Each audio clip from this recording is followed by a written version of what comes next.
Assalamualaikum warahmatullahi wabarakatuh. Anak-anak sekalian, gimana kabarnya? Mudah-mudahan dalam keadaan sehat walafiat. Amin ya Allah ya Rabbal alamin. Baik, proses pembelajaran kita masih online karena COVID-19 ini belum selesai. Kita doakan mudah-mudahan COVID-19 ini segera berakhir dan kita bisa bersama-sama langsung bertatap muka di sekolah kita. Amin ya Allah ya Rabbal alamin. Anak-anak sekalian yang berbahagia, pembahasan kita masih terkait dengan lanjutan ya pada materi yang lalu, yaitu masih ketentuan penyembelihan, baik itu nanti ketentuan penyembelihan kurban maupun akikah ya. Akan Bapak jelaskan bahwa Islam adalah merupakan agama rahmatan lil alamin yang penuh dengan cinta, damai dan kasih sayang. Jadi Islam itu mengajarkan cinta, damai dan kasih sayang terhadap sesama manusia, bahkan terhadap semua makhluk Allah, baik itu hewan maupun tumbuh-tumbuhan ya. Kemudian anak-anak sekalian, pengertian penyembelihan adalah az-zakah. Asalnya berarti wewangian, halal, lezat, manis dan sempurna. Sedangkan secara istilah adalah memutus jalan makan, minum, napas dan urat nadi pada leher binatang yang akan disembelih, yaitu dengan pisau, pedang, golok dan yang lainnya ya, yang tajam dengan ketentuan syarat ya. Nah, kemudian semua binatang yang dihalalkan oleh Allah untuk dikonsumsi oleh umat manusia wajib melalui proses penyembelihan terlebih dahulu, tentu sesuai dengan ketentuan syariat, kecuali ikan dan belalang. Nah, ini dijelaskan oleh Nabi Muhammad SAW dalam salah satu hadisnya, uhillat lana maitatani wa damani fa ammal maitatani as-samaku wal jaradu wa ammad damani fattohalu wal kabidu. Dihalalkan bagi kita dua macam bangkai binatang dan dua macam darah, yaitu bangkai ikan dan belalang, dan dua darah ialah hati dan limpa. Hadis riwayat Ad-Daruqutni. Oh ya, anak-anak sekalian, sambil lihat di bukunya ya. Kemarin kan sudah dapat bukunya. Kemudian kita jelaskan tentang rukun penyembelihan. Nah, ini sangat penting sekali dalam ibadah, masalah rukun ini. Ya, termasuk penyembelihan adalah bagian daripada ibadah. Rukun penyembelihan yang pertama adalah orang yang menyembelih. Jadi ada orangnya yang menyembelih. Walaupun ada hewannya, tapi orang yang menyembelih tidak ada, tidak akan terjadi. Kemudian hewan yang disembelih. Nah, ini sama. Hewannya ada, orang yang menyembelih tidak ada, tidak akan terjadi. Atau orang yang menyembelih ada, tapi hewan yang disembelihnya tidak ada, itu pun tidak akan terjadi. Kemudian tujuan penyembelihan untuk apa? Untuk kurban, akikah, atau untuk yang lain gitu ya. Alat untuk menyembelih. Nah, ini tadi sudah dijelaskan.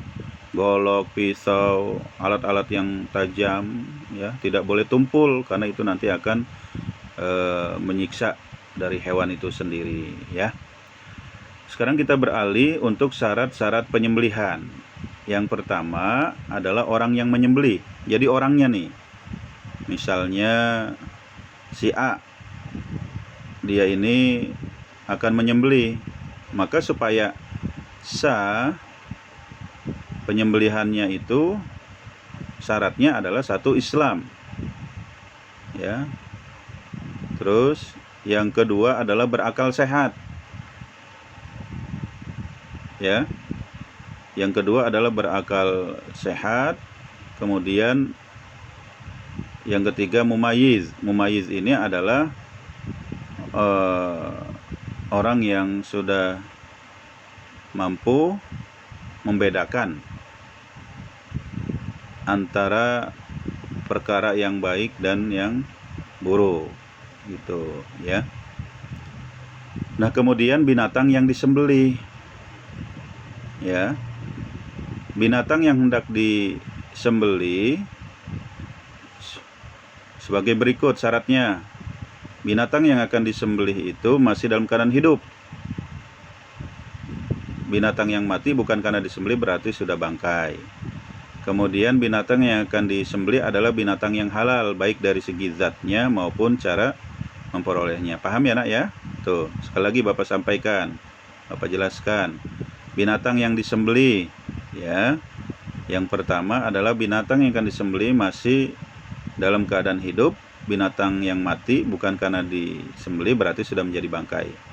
Kemudian binatang yang akan disembelih adalah binatang yang halal, baik dari segi zatnya maupun cara memperolehnya. Kemudian tujuan penyembelihan adalah untuk membedakan apakah hewan yang telah mati tersebut halal atau haram untuk dimakan. Tuh, tujuannya seperti itu ya. Nah, kemudian alat penyembelih. Kita lihat di situ. Coba kamu lihat ada gambar berupa ilustrasi gambar hewan. Di sini mungkin ini sapi ya. Alat penyembelih itu harus tajam sehingga memungkinkan mengalirkan darah dan terputusnya apa yang telah disyaratkan sehingga terjabut nyawa binatang dengan tidak menyakitkan ya. Jadi sekali lagi Bapak sampaikan bahwa alat penyembelihan itu adalah betul-betul yang tajam, tidak boleh tumpul begitu.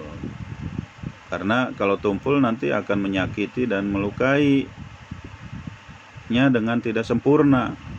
Tuh. Nah, terus yang harus kita ketahui juga, alat penyembelihan tidak diperbolehkan menggunakan tulang dan kuku ataupun alat yang bahannya berasal dari keduanya. Nah, ini dijelaskan di dalam hadis Rasulullah Shallallahu Alaihi Wasallam ya, yang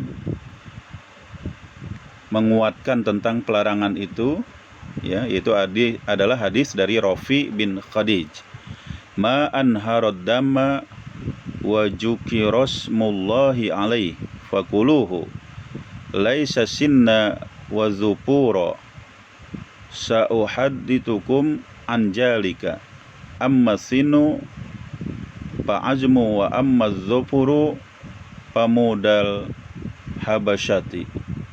Segala sesuatu yang mengalirkan darah dan disebut nama Allah ketika menyembelihnya, silakan kalian makan, asalkan yang digunakan bukanlah gigi dan kuku. Aku akan memberitahukan pada kalian mengapa hal ini dilarang. Adapun gigi ia termasuk tulang, sedangkan kuku adalah alat penyembelihan yang dipakai penduduk Habasyah, sekarang bernama Ethiopia. Hadis riwayat Bukhari ya. Nah, sekarang kita melihat atau Bapak jelaskan selanjutnya adalah macam-macam penyembelihan. Pada dasarnya penyembelihan ini merupakan perkara yang bersifat ta'abbudi. Apa ta'abbudi itu? Yaitu maksudnya adalah bahwa tata cara penyembelihan sudah ditentukan oleh syariat. Bapak ulang. Ta'abbudi adalah tata cara penyembelihan sudah ditentukan oleh syariat. Karena itu kita tidak diperbolehkan menyembelih dengan sekehendak hati ya. Kemudian yang harus kita ketahui juga adalah bahwa penyembelihan itu dapat dibedakan ke dalam dua bentuk berdasarkan keadaan hewan yang akan disembelih ya, yaitu penyembelihan atas hewan yang dapat disembelih lehernya, ini disebut dengan maqdur alaih, dan penyembelihan yang tidak dapat disembelih lehernya karena liar, ghairu maqdur alaih ya. Tuh, Bapak ulang yaitu penyembelihan atau hewan yang dapat disembelih lehernya makdur alaih, dan penyembelihan yang tidak dapat disembelih lehernya karena liar ghairu makdur alaih. Apa sih makdur alaih itu? Yaitu bahwa dalam keadaan makdur alaih itu hewan dapat disembelih dengan cara nahar, yaitu penyembelihan yang ditujukan pada bagian pangkal leher di atas dada, dan dengan cara zab. Zab adalah merupakan penyembelihan yang ditujukan pada ujung pangkal leher, sehingga dapat melenyapkan nyawa hewan seperti dengan memburunya. Sedangkan zab berarti memotong suatu bagian pada leher hewan yang dapat menyebabkan kematiannya. Nah, ini memang anak-anak sekalian, supaya paham dan bisa mengerti, memang harus terjun langsung melihat dalam proses penyembelihan. Makanya ya sangat disayangkan memang kita masih dalam keadaan pandemi sehingga tidak bisa bertemu, berkumpul. Sesungguhnya itu bisa dilihat secara langsung tuh proses penyembelihan makdur alaih itu kemarin ketika menyembelih hewan kurban di sekolah, di MTS ya. Tapi nanti insya Allah kita akan ada lakukan prakteknya ya. Yang kedua adalah ghairu makdur alaih. Ghairu makdur alaihur alaih ya. Yaitu hewan yang digolongkan kategori makdur alaih terbagi atas hewan buruan dan hewan ternak yang karena suatu hal menjadi liar, sulit dikendalikan. Hewan yang tergolong jenis ini ya, ini bisa disembelih bagian manapun dari tubuhnya, tentu dengan menggunakan benda tajam atau alat apapun, sekali lagi kecuali tulang dan gigi ya, yang dapat mengalirkan darah mempercepat kematiannya gitu ya. Nah, kemudian anak-anak sekalian, perlu juga kita mengetahui yang harus diperhatikan dalam penyembelihan ya. Yang pertama adalah berbuat ihsan. Ihsan itu adalah baik. Kalau kita menyembelih hewan atau binatang, itu harus dengan keadaan yang baik. Kita berbuat baik terhadap hewan, tidak boleh menyakitinya, karena itu dilarang. Tuh. Baik dari mulai prosesnya maupun ketika menyembelihnya. Ini jelaskan dalam hadis Rasulullah, innallaha katabal ihsana ala kulli syai'in fa iza qataltum fa ahsinul qitlata wa iza zabahtum fa ahsinul jabh wal yuhidda ahadukum syafratahu fal yurih zabihatahu. Sesungguhnya Allah memerintahkan agar berbuat baik terhadap segala sesuatu. Jika kalian hendak membunuh, maka bunuhlah dengan cara yang baik. Jika kalian hendak menyembelih, maka sembelihlah dengan cara yang baik. Hendaklah kalian menajamkan pisaunya dan senangkanlah hewan yang akan disembelih. Hadis riwayat Muslim. Nah, yang kedua yaitu atau yang B ya, binatang yang masuk kategori makdur alaih yang dapat disembelih lehernya, dipotong urat tempat makan dan urat tempat keluar napasnya, maka kedua urat ini harus diputus. Tuh, coba kita lihat cara penyembelihan di gambar ini nih ya. Tuh, di foto ini coba kita lihat tuh. Itu cara menyembelih hewan, ini sapi ya, seperti itu ya. Kedua uratnya harus putus, karena kalau tidak putus nanti bisa saja hidup kembali gitu ya. Sementara kalau yang ghairu makdur alaih, yang tidak dapat disembelih lehernya karena liar atau jatuh ke dalam lubang atau sebab darurat lainnya sehingga tidak dapat disembelih lehernya, maka menyembelihnya dilakukan dari mana saja dari badannya, asal dia mati karena luka itu ya. Ini jelaskan dalam sebuah hadis Sini Bapak bacakan saja artinya. Dari Rafi', ia berkata, kami bersama Rasulullah dalam perjalanan. Kami bertemu seekor unta milik seorang kaum. Unta itu sedang lari. Sedang mereka tidak menunggang kuda untuk mengejarnya. Maka seorang laki-laki telah melempar dengan anak panahnya dan matilah unta itu. Maka Nabi bersabda, sungguhnya binatang ini mempunyai tabiat binatang liar. Terhadap binatang-binatang seperti ini berbuatlah kamu sedemikian. Hadis riwayat jamaah, ya. Berarti hadis ini disepakati. Yang ketiga atau C, yaitu membaringkan hewan di sisi sebelah kiri, memegang pisau dengan tangan kanan dan menahan kepala hewan untuk memudahkan dalam proses penyembelihan, ya. Jadi dibaringkan tuh hewannya di sebelah kiri. Kemudian kita yang mau menyembelih ini megang golok atau pisau dengan tangan kanan. Kemudian kepalanya ditahan supaya kita mudah untuk menyembelihnya, gitu ya. Karena kalau nggak ditahan dia nanti akan berontak sehingga bagi yang menyembelih akan merasa kesulitan, gitu. Baik anak-anak, sampai di sini Bapak rasa paham ya? Ada yang mau ditanyakan?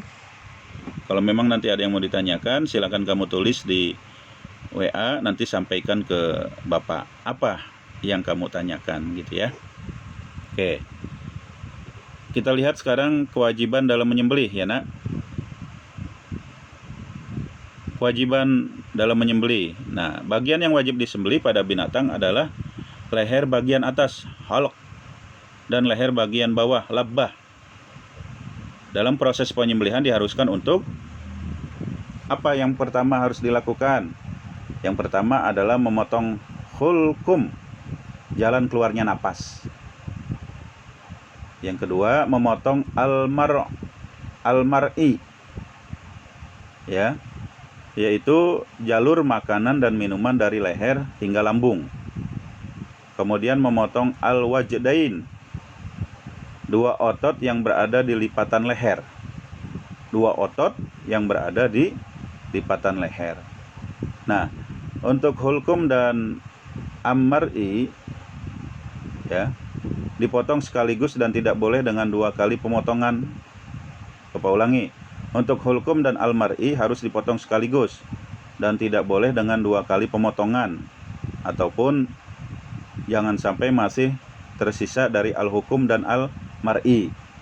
Maka jika sampai dua kali pemotongan atau lebih, maka hewan sembelihan hukumnya haram dimakan. Tuh ya. Jadi ternyata enggak semudah yang kita bayangkan menyembelih itu.